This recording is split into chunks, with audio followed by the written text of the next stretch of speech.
नमस्कार मित्रांनो, माझे नाव ऋतुजा विकास होळकर.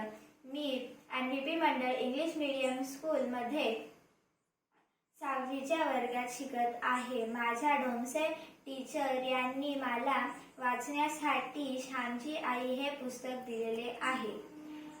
मला सुरुवातीला ते वाचावेसे वाटले नाही, पण टीचरांनी दिले म्हणून मी ते पुस्तक वाचण्यासाठी घेतले. पुढे त्या पुस्तकातून मला खूप काही शिकायला मिळाले. साने गुरुजी यांनी लिहिलेल्या 100 पेक्षा अधिक आठवणी या सर्वांपेक्षा गाजलेली म्हणजे श्यामची आई.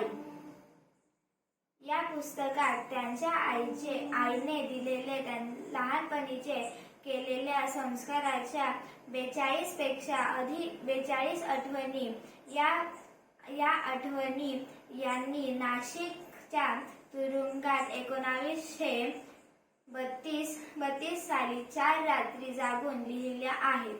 हे पुस्तक 1936 मध्ये प्रसिद्ध झाले. यावर अधिक चित्रपट आचार्य यांनी तयार केले. यांना राष्ट्रपती पहिले सुवर्ण पदक मिळाले आहे.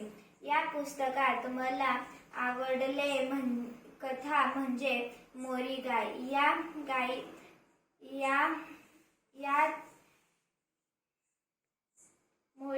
या कथेत त्यांनी गायीचे वर्णन व गायीच्या आठवणी सांगितलेल्या आहे.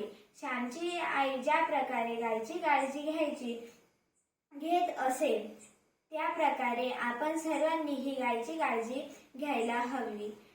प्राणी मात्रावर सर्वांनी प्रेम केले पाहिजे, हे मला यातून समजले. मी सुद्धा आमच्या शेतात व घरी असलेल्या गायीची संध्याकाळी चारा पाणी देते. या वाक्यातून मला वाचाल तर वाचाल या ओळीचा खरा अर्थ समजला. मी माझ्या टीचर प्रिन्सिपल मॅडम यांची ऋणी आहे. धन्यवाद.